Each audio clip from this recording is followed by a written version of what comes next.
Hello, everybody, and welcome to This Week in Hospitality Marketing Live Show number 344. I am your host, Loren Gray, and it has been quite an adventurous week. Unfortunately, politically, and on everyone's mind, of course, is what's happening in the Ukraine and the ramifications of that. I'm trying to extol the tragedy of it. I don't mean to diminish it by not talking directly to it, but we're focused on hospitality marketing. We're not a political show, but the events unfolding do impact us. The topic I wanted to have today was not so directly related to the impact. We'll cover that in a little bit of a news discussion, and more so in our podcast, where we tend to focus on a little bit more of the current relevant news and impact this week. But the live show today, I wanted to talk a little bit more about, as we work through the things that are being done in our day-to-day lives and the impacts, the variabilities that happen in our day-to-day business decisions and lives. We rely upon third parties. I'm one of them.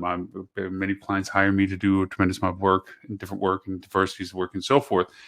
And so third parties have been a stopgap in some cases and a full service provider in others where they don't internalize things.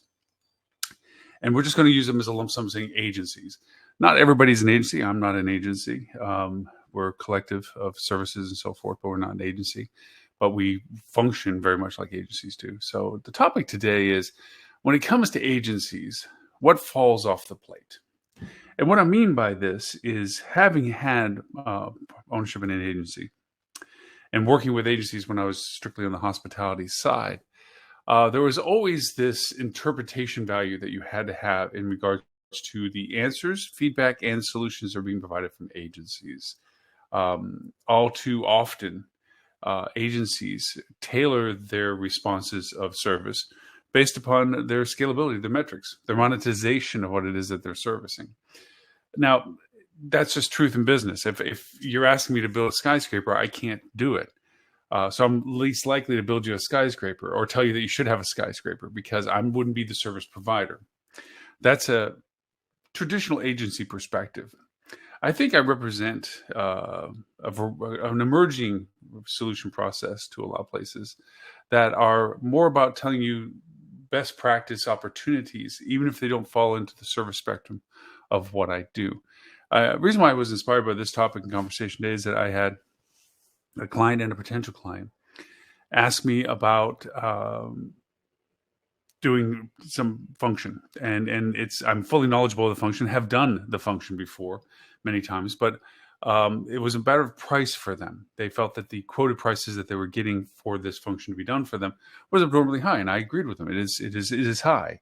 I mentioned that they had a spectrum of being able to do it themselves and or have people do it with some interim gap of having other solutions fit it. And from that, an interesting response to it was, nobody's ever told us that they can't do something. And I said, well, to be totally honest, I didn't say I couldn't do it. I just prefer not to and think that you have better options to have it done. And that kind of spurred this conversation for today. Is agencies often refer to answers and solutions that may not be your best answer or solution to the problem that you have, but simply because it fits into their service spectrum. What is the service spectrum? It's what they can do. What resources do they have? What knowledge base do they have? What facilities do they operate under? That means they can facilitate the solution they're giving to you. As the old adage goes, if all you have is a hammer, everything looks like a nail, is very true in this circumstance. If all you have is certain resources, then every solution you have that's offered is related to those resources. And for that reason, I want to talk a little bit about how, as a business operator in hospitality, you need to reevaluate your relationships with your third parties. Quantify exactly what their spectrum of services are. Don't assume it. Don't have it implied to you, but really talk about boundaries. What is it that they can fully functionally do, and what is it that gets into the realm of they can contribute or influence, to then the farther range, which means they can police and oversee, to the other extreme point, what they just can't do or don't know about doing. Once you have that spectrum of perspective associated with your agencies, then you have a better sense of your dialogue with those agencies. Why is this important? Well, we have three solutions that are present for any hospitality industry right now when it comes to servicing their needs for any particular thing. Internalization, third party, or mitigated services. What I mean by mitigated services, because internal bandwidth is an easy one. It's like you hire somebody to do it and it's on your payroll. Third party, relatively easy. It's hiring somebody to do exactly the function you need to do that you didn't internalize. But mitigated services are you coordinating or having your third party coordinate the variety of exterior resources that are necessary to solve the issue that you have, the thing that you want to do. This may mean if you're looking at creating new photography for videography, that your agency doesn't do that. You don't feel the need to internalize somebody to do that. You don't have a perpetual demand, although I argue that point to some degree, for rich media. What you have is an immediate issue, an immediate need. You have no third-party service profile that you have. So you can go out and find another third party that is dedicated to doing this, and the price is commensurate with the walking off and digging it off the shelf service. Or you have some mitigation that you can do. This is, okay, you sit down with your agency. What do you guys know about photography, videography, rich media content that I need? They may be very fluent in it. They may be very knowledgeable about it, but they don't do it for a variety of reasons. Hardware, consistency of demand, whatever it is, they just don't offer it in their service repertoire, but they're familiar with it. They might even offer aspects of service that they can do with it if given it, but they don't do the actual production itself. So you have to mitigate these services.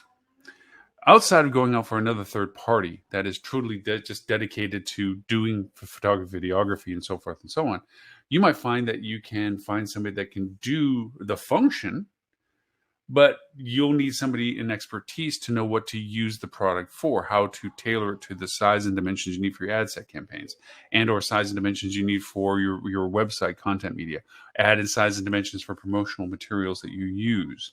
So there's a halfway point. There's a mixed blend of how you can provide that service. Why do we bring all this up? Well, we are in a very adaptive mode in our industry, as most people are.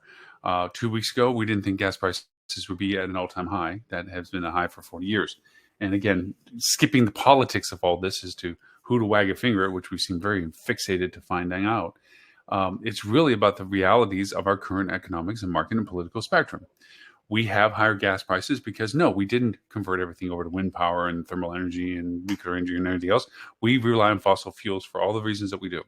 And for that reason, we have products and needs for fossil fuel. How does this impact us in our industry? Well, travel has two spectrums: necessary travel and discretionary travel. Necessary travel is business travel, corporate travel, and unfortunately, tragedy and things like this that require you to travel. And then discretionary travel is the leisure travel market. Just like in our industry, we have group travel and we have transient travel. And just like in our segmentations, we have corporate travel and we have non-corporate travel. So the change in fuel prices affects several spectrums of our industry. We have the impact immediately of drive market travel. Okay, people not wanting to go too far because of the expense associated with it. There's the impact on other transportation services. Flights will go up in price, have gone up in price because of the additional fuel costs that they have to absorb in their price ticketing. Those are the very easy, transparent one-to-one relationships. Then you have the secondary relationships, and that is gas prices in combination with other living expenses that are going up. We know that we have inflationary pricing right now. We know that we have supply chain issues right now. We know that we have cost of goods issues right now. All of those things, we have rental increases, we have home ownership increases. All of that has a toll on the income use for individuals. Travel, when based on discretionary by its inherent definition, means there is a negative impact on people's ability, not necessarily desire aspirationally, but their ability to travel. For that reason, we have to modify how we operate as a business to accommodate our internal costs, because we're being impacted by the same cost variables that everybody else have: cost of fuel, cost of labor, cost of goods, all of that stuff. In addition to our ability to price ourselves so that people can still partake in our product. Room rates, restaurant prices, those things. So in your ability to communicate with your guests, you need to be adaptive in cost of doing that, benefit reward of doing that, and how does that mix with the impact of what it can do. Let me explain more in a granular way. Many times in advertising and marketing that we do for online, Google, Facebook, and everything else, picture it as a wide, fast, big, deep river. Okay, there is always good amounts of volume of things. As you begin to isolate out what people are truly interested in and how you relate to that true interest, like destination, hotel type, location, proximity to what they're interested in, and so forth, that wide, large amount of traffic begins to narrow and get smaller because you're talking about less people that are directly interested in what you would have to offer them. That is the progression of what most people refer to as a funnel. You have your discovery funnel, which is, what do I want to do?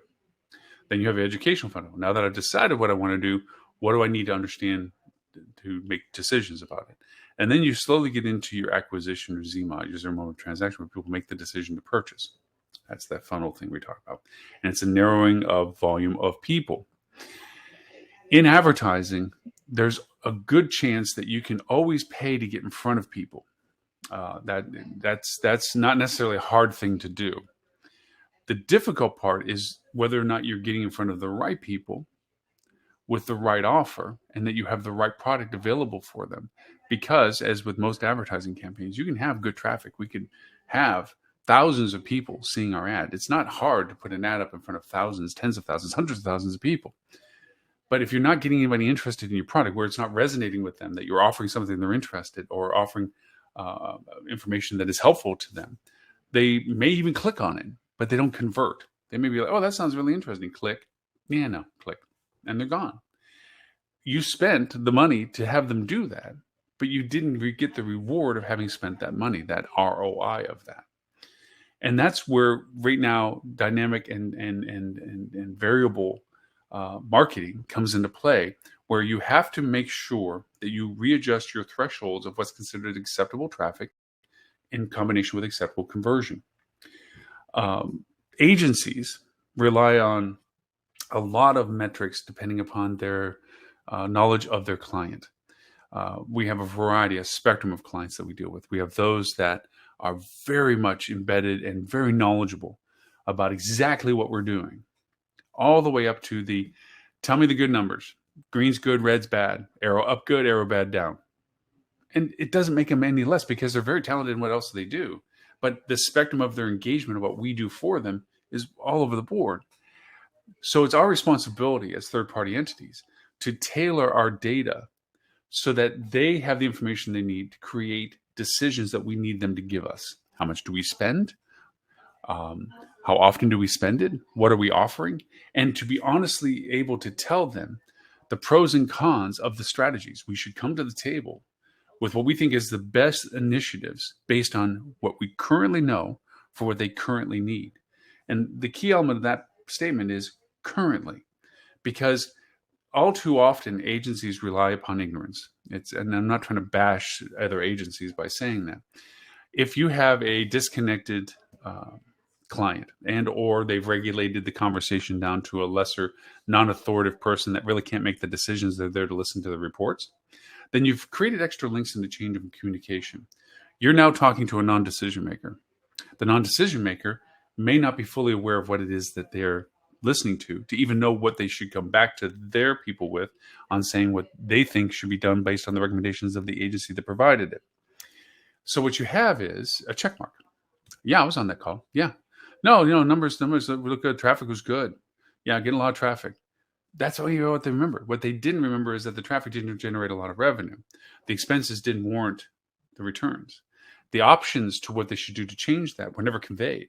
So checkbox was on the meeting, just like you asked me. So don't get mad at me because I did what you asked me to do. And the company then begins to get mad at the agency because they're like, we're spending this money with you, but we're not just seeing the value of it anymore. And you as the agency are going, well, I'm conveying what we're doing and telling you that we should make these changes. And they're like, well, that's the first I'm hearing it, because an extra link in the chain was created. The worst of it is some agencies quickly realize that they're not talking to somebody that really matters. And from that, they don't really share what's really important, so as not to go over and create any sort of thing different than what they're already doing, which is optimizing their costs associated to their return. Let's dive a little into that a little bit. So agencies have the propensity of what's called least cost denominator. I've often said this to most future clients, potential clients, whatever. Ask the people that are pitching you their services if they themselves will be the facilitators of what they're offering. With their fingers on the keyboard, not supervising, not managing, not overseeing, none of that. They're the actual doers. You will find, and I've never had this change, none of them can raise their hands. Because what you're being presented with is the A team, the excited, talented, creative, really the people that impress you. That's what they're there for, is to impress you. That we have these resources, we're these people, that we're going to do all this stuff. When in fact, as soon as they get your contract and say, wow, I like these guys. They really seem this and like this and that one person, boy, they really knew their stuff and so forth and so on. All of that looked great until it got into the process of logistics. So you sign the contract, agency comes back, and they create the initial whatever they offered. Okay. And there may have been participation with those people because they were the fresh in mind first person contact that you had with them. They convey that data to their internal structure that's really going to be doing the facilitation of this. But this is where it begins to cascade down. Do you need the next level down supervisor to be constantly doing the work? Of course not. They're very expensive. Same too with the first person that showed up in your room when they were doing the pitch. They're very expensive. The time that they spend on your project is a high cost item for the agency. Their salaries are higher than other people's salaries. Why? Because they're on top of the food pile. The people next below them, same thing. They're very expensive. So how far down in the cost funnel can we push a lot of the functions we sold this client to? A lot of the work that they talked about is pretty much ditch digging stuff. It's keyword metrics, finding organic content, stabilize consistent performance on platforms like social media where they're posting things and so forth. But you're not getting those people that were in front of you. You're getting the least common denominator, usually the junior grade or new into that was hired because they had skill set or were hired and taught what exactly they need. This creates another problem, and that is that person only knows the thing that they were taught. They don't understand the impact of it to other things. They see themselves in a silo. They see themselves in their own little bubble, that what they do is because they were told to do it, not because of what it does, but what they were told to do. So there is no accountability to when it doesn't do what they said to do because they're off the hook, so to speak, internally in their agency because they did what they were asked to do. The person above them also has a mea culpa because they were told to disseminate this work into the workforce to the least cost denominator. So they're off the hook. The supervisor above them was basically following the guidelines that we can't have this too expensive. We promised this, which is this much work, and we are getting this much money, which is what we got signed as a contract. So the more we can make it a small cost, the more profit we get off of what we have as a signed contract. So you can't get mad at them for having done what they were structured to do, which is diminish it down to the least cost denominator. And you can't truly get mad at the person that pitched it because they never promised they were the ones going to do it. They promised they were going to be a part of what was being done. And them supervising it, they see it, but they may see things that should be done, but they know infrastructurally they can't really tell the least cost denominator to do something they're not educated to doing. So what does this all mean to you as the client? It means you get what you pay for. Actually, you get less than what you pay for. You get a rigidity in the sense that there's not a dynamic combination of communication with you. They're not coming to you with ideas. They're not coming to you with suggestions. They're not soliciting you with variations, and they're not recommending stuff that is outside their spectrum of service. Everything that they offer is only based on what they're able to provide, even though what you may need is that would be better is outside of their realm of service. This is why you have to have a very strong understanding of the spectrum of capabilities of your agency. You need to know what their core strengths are. You need to then know what their limitations are. Then you need to know what their influences are. And then you need to know the actual fine, hard line that says, past this point, we don't know enough to influence it, and we don't know anything about it to do it, to facilitate it. And you may think, well, that's not really too bad considering if I'm hiring a third-party marketing agency. I'm not going to go over and have them worry about furniture purchases. You're right in some ways. But as we're seeing now, everything has its own interconnected value relationships. What you do in one thing, kind of the old chaos theory, the wings of the butterfly make the hurricane, influence the hurricane on the other side of the world. What you do is influencing choices in marketing affect other things. More importantly, what you do in other things influence your marketing.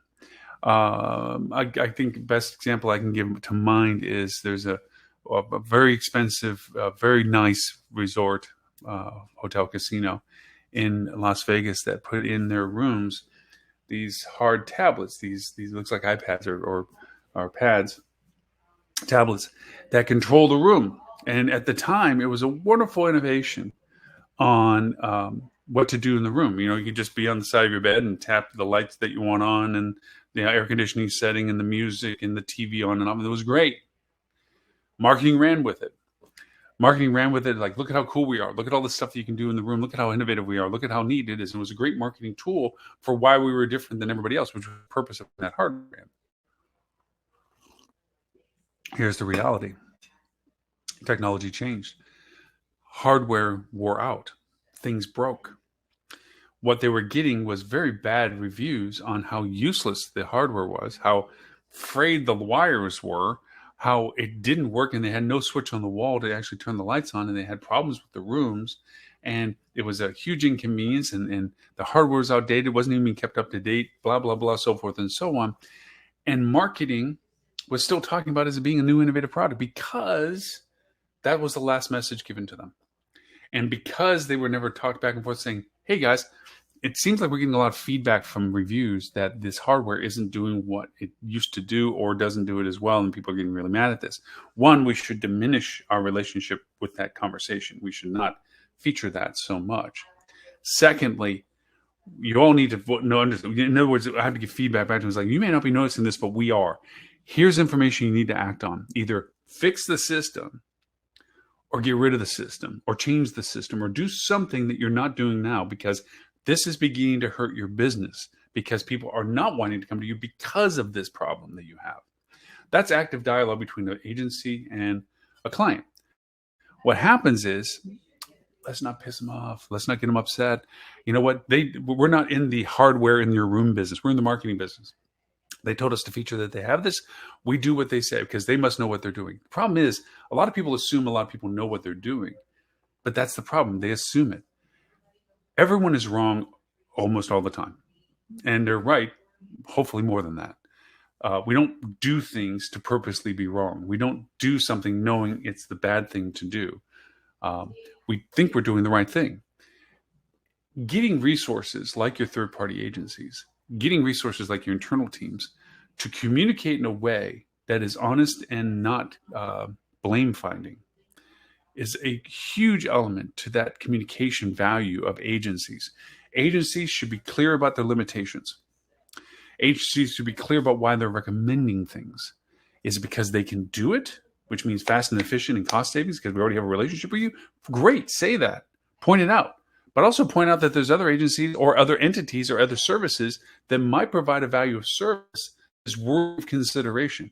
That relationship with an agency is a trusting relationship that if I sat down, and that's what we aspire to do, if I sat down with a client and say, look, I don't do this, but I know this exists, and I'll be happy to mitigate conversations. I'll be happy to be a resource for you to vet what it is. I'm oftentimes with clients are constantly helping them discover other services by being knowledgeable enough about it where there may not be as much, where I can be that trusted liaison with them to listen to the pitches of other service organizations and say, you know what, they do have this value versus this value.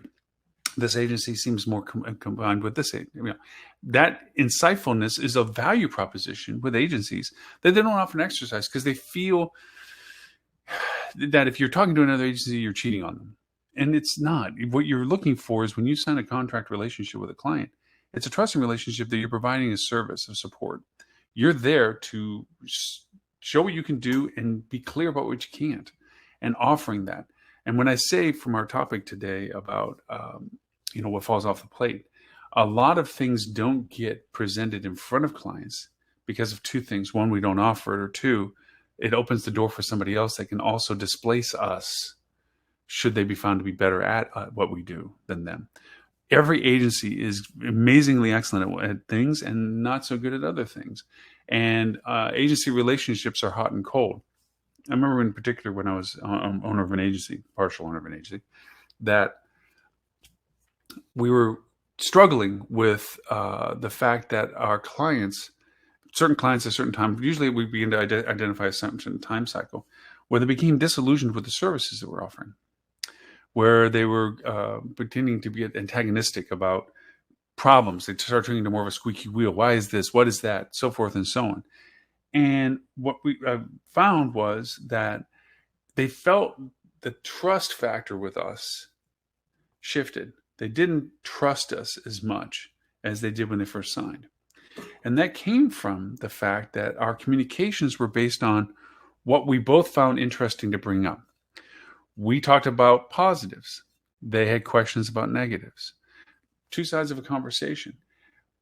Because of that, because of the fact that transitions on both sides happen, we changed the account manager for them.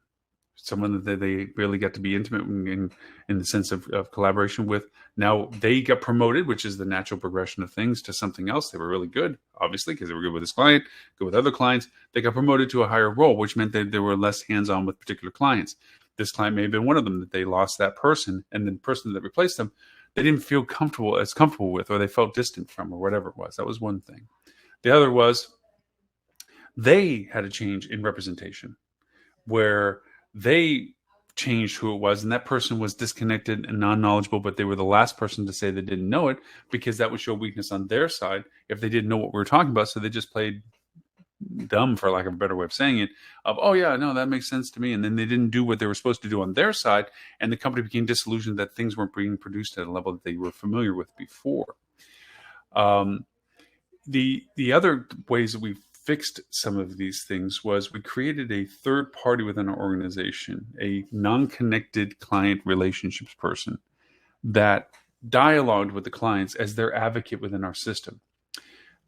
This handled a third portion to what I hadn't discussed, and that is brand familiarity. A lot of times, and this goes to when I work with clients, they're very upset with their tech stack, their PMS, CRM system, whatever it is. It's not what it is anymore. It's crap. It's this, it's that. It's so, what's happened is, and I stole this from a very good friend of mine who we were on the speaking circuit for many years, Bonnie Buckheiser, who referred to it as Xerox training. So they get a software system, CRM, PMS system, whatever, and they have a team or a person, lead person, go through the training process. Well, in any training process, you have about a 40% initial retention. For all the stuff that you've been trained on, you retain about 40% of it on a consistent basis, mainly dictated towards what you functionally use every day or regularly with. That's what you know the most about. But there's a good chunk of it that doesn't get remembered and or doesn't get used frequently enough to be remembered, and it gets forgotten. Anyway, that person is the expert in this platform because they were trained. What happens? You hire somebody new. That person teaches another person. But what are they teaching them? They're teaching them the 40% that they know, missing the 60% they don't. So that person now is trained, okay? And the first generation person may not be in that role anymore and or not even with the company anymore. Now this person becomes the expert, second generation. And that second generation person is now the authority, and they teach somebody else. Well, that's 40% of 40%, okay? So even more is forgotten and less is remembered. And the third generation person is now even lesser, and that now they're the authority. Now all of a sudden you're in there and you're working with them, and now you're beginning the feedback of, well, this platform doesn't do that, or this platform, I don't know, but this doesn't work anymore. And you get these problems with the platform, and they think it's, throw the baby out and the bathwater. It's junk, it's terrible, whatever. And a lot of times the solution was just as much as saying, you know what, let's go back to school. Let's go back to learning what this platform is built to do, because there's always updates and revisions and versions. Did anybody keep up with the version? It's funny how everybody thinks somebody else is doing this when actually, in fact, nobody is. You think that the IT department keeps up with the updated versions of stuff. You may think that accounting keeps up with the billing of stuff based on accuracy, that they know what exactly the account was for. You think that operations keeps up with knowing that there's this version versus this version. We're supposed to do this version now, or that, and then sometimes it gets kiboshed because it's a capital expense. Oh, that update version is going to cost us X thousands of dollars, and it gets buried and lost, and nobody even knew there was another version to be considered because they weren't of the food chain to actually have been told there was another version of this. Enter in the agency or person that's on the other side of that, and they think that you're aware of everything that they do when in fact you're not.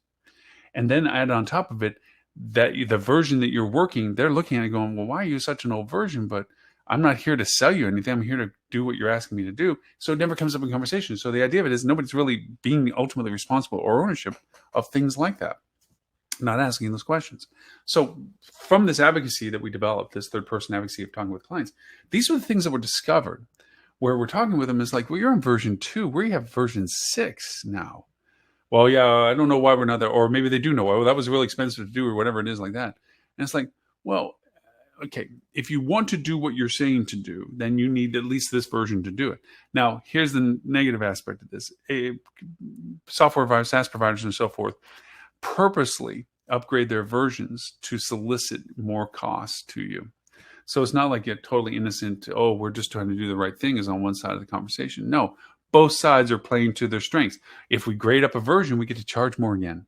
If we do another version that does other services we know people have been asking for, we can charge them to do those things. When in fact, you should have just dang well offered it from the first get-go. So neither side is clean. Neither side is right. But the idea is that both sides want it to work.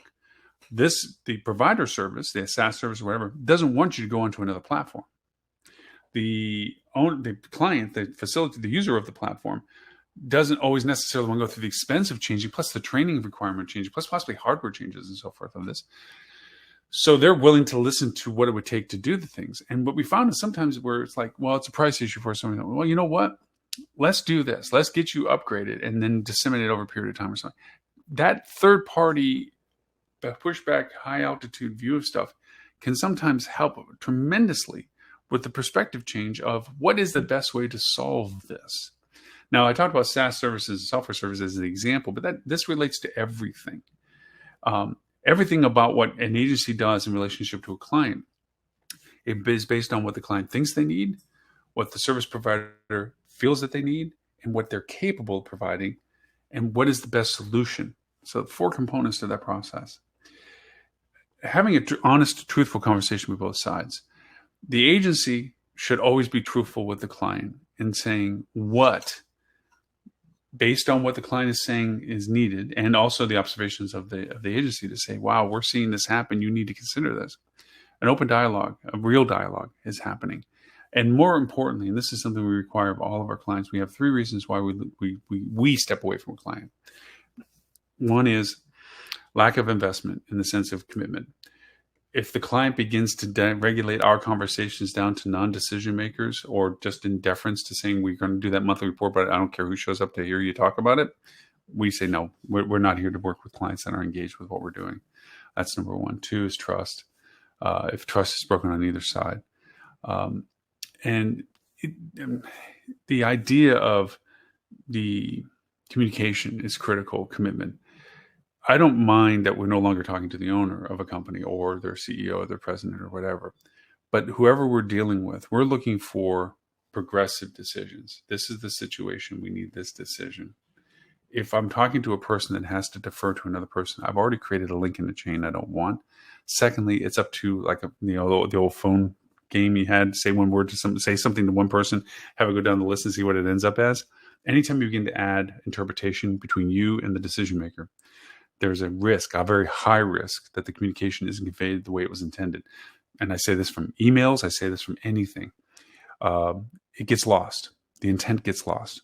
And also the ability to ask questions back gets lost because you may not understand it in its full meaning. You make a decision based on what you interpreted from it. The decision goes bad. You don't blame yourself. You blame the fact that the person wasn't clear on what they said. And the next thing you know, you have animosity to the agency, or the agency has animosity to you, in the sense that you feel like it's not going in the direction you intended when you first got together. And it creates tension. Tension creates defensiveness. Defensiveness creates the anger. I sound like a Star Wars Jedi Master training person saying, leads to the dark side. It does, because what you're offering is the ability to openly communicate. If you keep it honest, made a mistake. Here's the mistake. Here's the issue.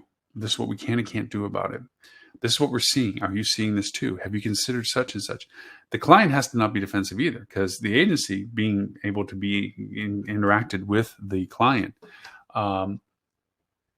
has to realize that sometimes they don't look right all the time. Sometimes they have problems that even third-party agencies can see, like, I'm having an issue with your person in this department. They don't seem to be aware of these things. Their decisions or their influence is not where we need it, because they don't seem to understand the scope of what it is. That's a hard conversation to have with a client, but it's a truthful one, in the sense that you have to make sure that you are doing what you said first, which is I'm always going to tell the truth. I'm going to tell you what we're seeing and how we're seeing this. I'm going to tell you the truth, what we can and cannot do. And I'm expecting you to tell me the truth of what you want us to do and what you think are really capable. Don't blow sunshine. And this is where, again, going back to our theme of the conversation today, things fall off the plate. You look for the path of least resistance. I much rather not talk about the bad to create that whole stirred pot kind of thing. I'm just going to feature all the good stuff so everybody's happy. We get off the call real quick and we're done. We don't have to worry about this conversation until a month later from now. Maybe by then we'll figure out what's going wrong. No. You need to go over and say, what is the heck going on? This is not what we expected. This is not what we plan on doing. This is not the way it's reacting. I call it forensic reporting, where you create the criteria of relationships you have. Say, okay, we're going to get together once a month. We're going to review everything that's going on and everything we plan on going on next forward. Sure. If you have a monthly and that's the only time you touch base, you're now forensically reporting. Well, 3 weeks ago, we took a dive on your ad set campaigns and they really stopped converting. And we didn't really know why. I just, and the client's saying, they're going, why didn't you shut them off? Why, we burnt X number of dollars because you said that they weren't working. Why'd you keep running the campaigns? Well, you gave us permission to run them and we did what you told us to do with the money you told us to do it with. Yeah, then the idea that it's working. And then the client gets mad at you as the agency for doing something silly like that. And the agency's going, hey, I just did what you told me to do. No, what they told you to do was be a good agency. And they say, hey, look, this isn't working right. What's going on? And having somebody in the agency, which is not the least cost denominator, but somebody that knows how to look at it and knows how to interpret the data, go, oh, look at this. The link is going to this, but it's popping up a code entry overlay. It shouldn't be popping a code linking overlay on it because we don't need it. It should be going from the offer ad that we had to the offered rate that the ad was reflecting directly. It shouldn't have to ask you for something that we're not providing, and or even as a way you just click through it and go for it. No, that creates a stumbling block. It doesn't work that way. Doing that early and having it corrected for, or bringing it to the client's attention and saying, hey, look, we had to pause this account because it started acting in a way that we didn't have wanted to do or expected it to do. And so now we're pausing the account to refer what it is. Another thing with performances, it's not to let a bad performing account continue on just because you have permission to do so. And then forensically report backwards saying, well, yeah, it really didn't generate what we wanted to do. It really took a dive about 3 weeks ago, blah, blah, blah. That's a forensic report. What you need is to say, yeah, they took a dive 3 weeks ago. We paused the account, broke it down, realized it was going to a link that was putting an overlay on it. We went and dove deeper, found out there was a set in your Synexus listing that popped that in. We took that out, reprioritized the rate that was to be offered, connected it back to the ad campaign, and relaunched it, went back to producing itself. That's a much better conversation with a client. To cover the fact that it took 2 or 3 days to do that, I mean, 2 or 3 days of not burning money you didn't need to. Yes, it lost 2 or 3 days of revenue, but you weren't the one that created the issue, but you were the one that solved it. That truth in dialogue between you and the client is critical. And it should be inspired from both sides. The client should just as much be willing to ask those type of questions as it is the agency or third party to be the one offering up suggestions for stuff. I bug the bejeebers out of my clients with, this has nothing to do with me, but this is what I'm noticing. You're not showing up well for this, and or your content on your website is outdated and stale. It's not worth that there. You need to do this to it now. You need to add this data to it. We're seeing these trends that you might want to add into your processes, we're seeing these services that you might consider to make changes to what services you're currently running. That open, honest relationship with a client, that you're sharing that kind of data in such a way that benefits them. They may not act on all of it. They may say, we don't have the means to it, we don't have the finances for it, whatever. But that truth in showing that to them means that you're actively and honestly always looking to their benefit for whatever it may be. And it is not constrained by what your agency can offer. I have the benefit of saying that there's nothing we can't do. It's strange to say that because there's so many things that can be done. But the connected resources we have from where people work and what they do and how many different resources we can pull in from all over the world globally, it is fun to say that no matter what you throw at us, we have a solution for it. We have a process for it, or we have a means to create a solution for it. But most importantly, I think the thing that endears our relationship with our clients is that they know truthfully, we're not trying to sell what we can do. We're there to do what we sold, which is be the most trusted, reliable, third-party influencing value to you as possible, to give you truthful insight, to be that trusted consultant that says, that sounds like a great plan. No, they sound like they're the ones that can do that stuff for you. We don't need to be doing that for you. I don't think we can do it as well as they can do it. They should be doing that. And that opens the door that sometimes you have to share space. We're not in this exclusive monogamy relationships with all of our clients. We're one of many. What we are is the trusted one that has this SEAL Team 6 perspective, which is we go in and fix things. This is the realm that we've chosen to pick, and not all agencies work on that level. So I'm just saying this is a contrast example where agencies that are stable, they're full spectrum in the sense that they offer all the provided services that a client necessarily needs, from paid to social, organic, whatever it is, imaging, OTT, advertising, all the variations that are needed in the spectrum of what we do today adaptively. And they don't need the one-off kind of stuff because they're inclusive with everything. But with all things, sometimes you want another opinion or you want a third party to this. And, we play nice with everyone in that sense. And there's agencies that are wonderful in the relationship. They're like, when we say, well, we need access to this, this, and this, we do audits, do tons of audits for places. They just sometimes want to see the perspective of the services they're getting, the value proposition of what they're getting, and the variations to what they have, options to have for it, and so forth. There's a lot of agencies that are very professional and absolutely excellent. They're like, sure, here you go, take a look. We'd appreciate that, because what usually ends up happening is when we come in and review things, we echo what they've been saying all along. And it's funny because we often get that. It goes back to an old commercial from way back. I mean, this goes back 15, 20 years maybe, where FedEx was selling their same-day shipping or something like this. And it shows a meeting room. And no, actually it wasn't that long. It was like 2008. Sorry, not that far back. And it shows me, and the leader, the manager of the place is like, all right, people, I need answers. We got to start saving some costs on such and such, such and such. And the guy that works in the mailroom says, well, we can use FedEx and save 30% on our shipping costs. And nobody's paying attention to him. And the sales guy, the big sales guy says, wait a minute, I have a thought. Let's go use FedEx and save 30% on our shipping. And he does his hand gestures over. Everyone says, oh, that's great. That's brilliant. That's brilliant. You're so smart. And the mail guy looks at him and says, I just said the same thing. And the sales guy goes, yeah, but you didn't do this. Yeah, it's the idea of the messenger is the important catalyst to sometimes people listening. We've gone into many C-level meetings talking about what to do. And we've talked about this on another show about the dynamics of those meetings, who's really in charge versus who really is the authority, so forth and so on. And a lot of times, if you just listen to the feedback in the room, you'll quickly determine who's been trying to push something to solve but isn't being listened to. And you, from your research that's been asked by the client to review, you realize that's the best course of action, is what's being recommended literally by somebody else.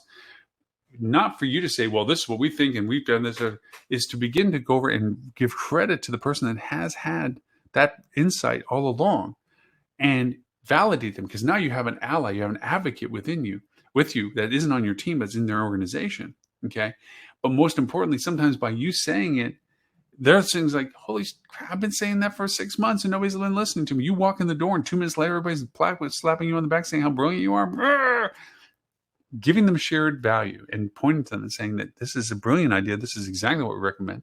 And it just, you should have been listening to them all along, kind of thing, endears you to the people that are the authorities in that organization, so that when you come up with another suggestion that nobody's come up with, they're already on your side. They're like, you know what? They already knew I was right, and they agreed with me and made me look like this rock star I am.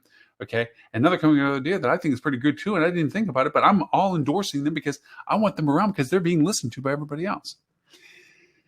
This is the agency roles. This is the value of third party. This is the value of someone outside your organization coming to your organization. Because two, and the other part to consider, that a client for an agency is one of, okay? And it may be their biggest client, and maybe their smallest client, but it's part of a whole portion of what they generate as revenue for their business. When somebody's on your payroll, there's a two-edged sword to this. One is you will never get a more dedicated and focused to the benefit of the company than somebody that's on your payroll. We say this persistently, that we can do it now, but we really would love to train somebody in your organization to be that person, to be at least the policeman, because they're always going to look out for your best interest because your name is on the bottom of their paycheck. That's the good side. That's the side that's of high value for having internal people, because they're dedicated to the company, only the company, for the company, so forth and so on. The negative is their reliance on their income, their quality of life, is based on acceptance of the person that signs their check. Sometimes it's hard for them to bring the statement of demand for not having any clothes to the very people that are feeding them. So a lot of times, don't rock the boat. It's something I don't want to risk my career with this company to do. I'd much rather have mediocrity than higher performance at the risk of creating an ire with somebody that I work with.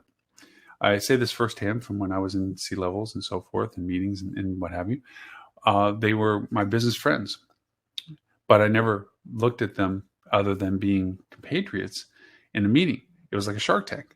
If you came with an unsupported idea, I would expect them to bash the bejeebers out of this, because we're in front of our bosses or boss, and we're not out to hedge each other's sandboxes, but we're there because our bosses trusted us with our expertise.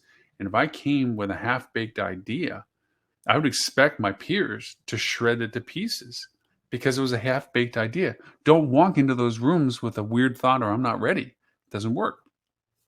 Agencies need to do the same.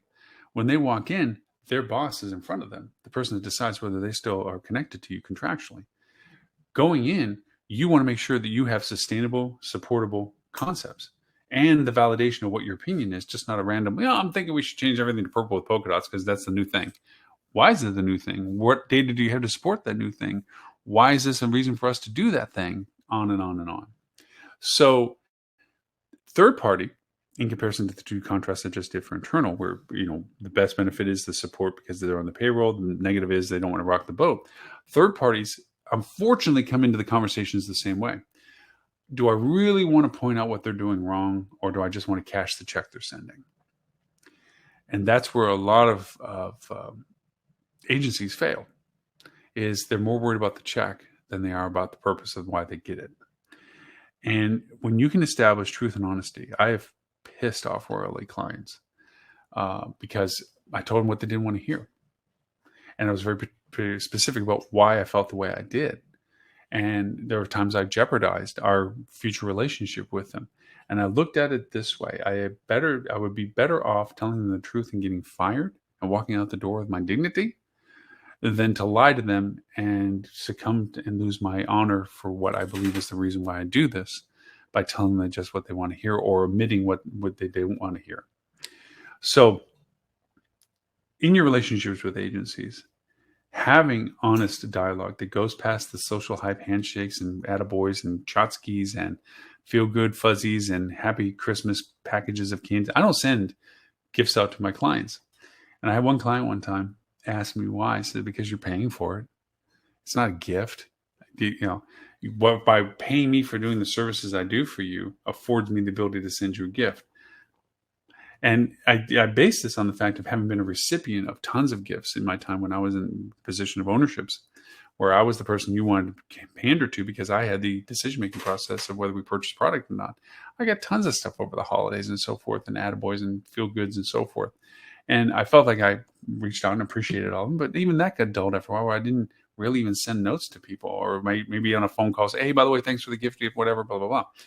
Well, one time, one client, largest client we had at the time, I sent them this amazing Florida custom package. I went out, I don't know how much time I spent. I found different Florida-esque things, and I put this all together and sent it as a Christmas package. This was early on in this current, what I do. And I sent it up to him. Never heard a word. About a month after that, about January-ish after Christmas, I did a trip up with them to go over and sit down with them face to face and go through stuff. And I went into the break room and the break that we had in our meeting, and I noticed some residual stuff that I had sent to them that was in the big pile for everybody to participate in. When you get the gift pack, you bring to the break room, and everybody in the office gets to participate in. And so I came back to the room. I said, oh, hey, I see some of the stuff I sent to you is still in the break room. Here's the answer I got. Really? That was you? Oh, whoa, thanks. Never again. It's because it's expected and or maybe it's not appreciated. But either way, I'd much rather be able to have a clear face with a client that says, look, what you're paying me to do is because of the services I'm providing, not because I get to wear fancy logo shirts and also send you gifts on the holidays. And I've actually steered away from clients that are like, well, I really appreciate when I get candy boxes and stuff like this. So you're leveraging your position with your company to receive benefits for that, rather than worrying about the performance of the agency that's sending. So basically, if I was a crappy agency, if I just sent you enough junk, you'd still keep me around because you like it. That's how I read that. So understanding the purpose of your agency, understanding the reason that you have the relationship with your agency, understanding what their truth is to you as to how honest can they be to you. Do you discourage that from them? Like, don't tell me the bad. I want to know what you're doing about it. And again, every relationship doesn't have to be the same way. Some client relationships we have with us, they don't have time nor interest in the granular. Okay. They appreciate that if they ever ask it, we can offer it, but they don't want to know it. They do want green arrow up good, red arrow down bad. They just want to be able to have a sense of what it is because that's all they need to know from us. But then there are other clients that want to know the higher granularity of what exactly is being done so that they can understand their decisions that they need. And I think that is trending more towards what's needed now, because as each day, each week is different, as we've seen this week to last week to the week before.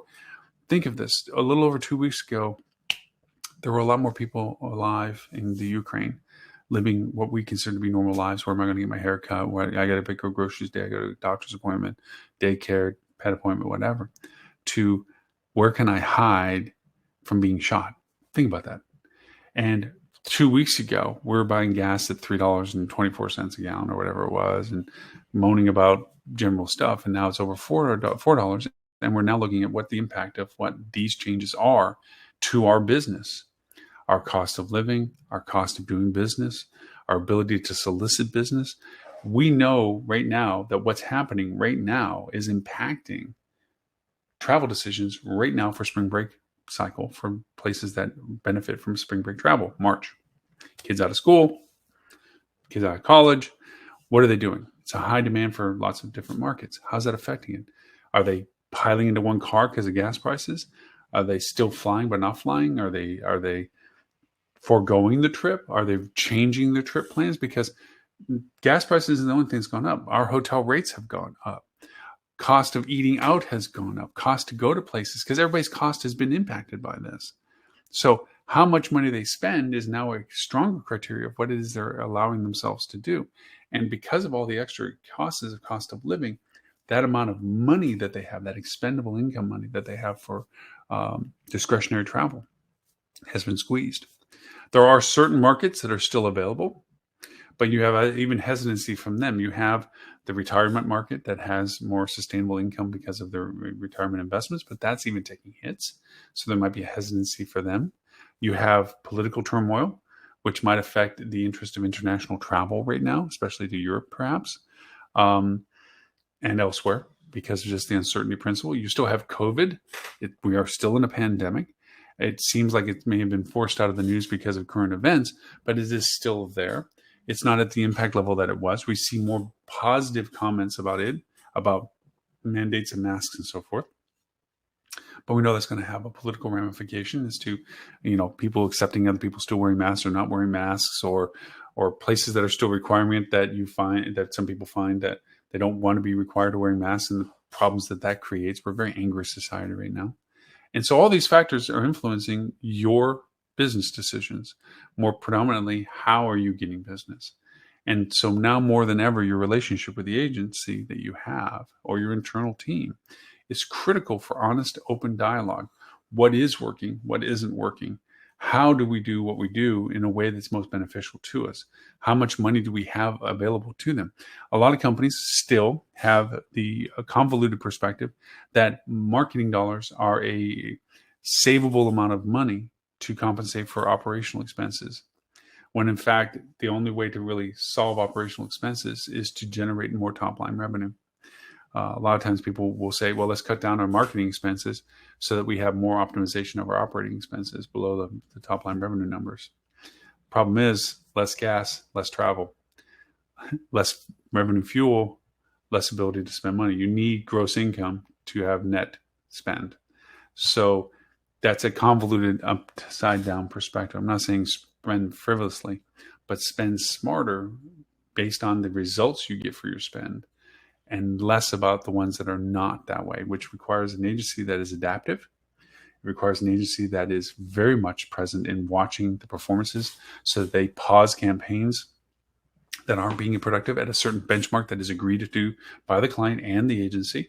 If it goes below this threshold, below 5 to 1, we pause it. It's not generating the revenue. It's costing us more to generate that revenue than the money provided from it. Law of diminishing return. So having those active, engaged conversations that are trusted, that are truthful, that talk about the spectrum of what could and should be done, even if it's not within the spectrum of service of the agency, is the key elements to your relationship going forward with any third-party entity you work with. It also is a key element to your internal teams to be trusting that they can tell you you're not wearing clothes without jeopardizing their quality of life, standard of living, because you're saying, well, you're not a person I like working with, I'm going to take you off my payroll. They need to trust they can tell you the truth. And even if it's what they think is the truth and you can debunk it, to not hold them negatively perspective of, well, you told me something that wasn't true or whatever. Take it for the fact that they were intently trying to make sure that they told you what they thought at the time that they thought it, for the reasons they thought it. Don't ask people for opinions. Ask people for their opinions with proof. Don't ask them to have a negative impact without having a replacement for that negative impact. Those are the key elements of better dialogue between your internal teams and your agency relationships. So there we have it. We ran about an hour, probably slightly repetitive in some ways, but also a little off the board and tangents and so forth. Marcia, thanks for listening in on me on the channel I have here. And I haven't even looked at who else was watching me on the other ones. I'll go back and see them later, obviously. I thank you all very much for the privilege of your time, as always. Thoughts and prayers for those that are suffering through horrendous conditions right now in the Ukraine. It's not to be ignorant of people that live through tragedy every day around the world. This just is such an unfortunate, unnecessary thing that's happening right now. Do keep in mind that it's not a sitting back and watch. It's a participation requirement on everything we're doing for marketing, what have you, in addition to politics. So with that in mind, we will be doing a podcast today. We're going to talk a little bit about some tools and so forth, and a little bit more into the news impact about the adaptability and segmentations of demographics that you need to focus in on right now, based on what's currently happening right now for people that are traveling right now, and also short-term pickup for that, and potential long-term, and I say long-term being within 6 months, summertime traffic, as to what the potential ramifications of the summertime traffic cycle would be. Last year was a incredible hello wake-up event that happened with people traveling in the summer, but this is the one that is of question mark for this year as well. So with that, you can always find us, of course, at hospitalitychannel.tv. We are on TV, Roku, Apple, Google, Amazon. Just look for Hospitality Channel. The live show, this one, is always free on the free side of that. If you want to dive more into more content, it's a subscription service on there, $4.99. We get you additional content and the wall, just like Netflix kind of thing. You can stop at any time, all that kind of stuff. So once again, my name is Loren Gray. Thank you for the privilege of your time, and I look forward to talking to you all next week.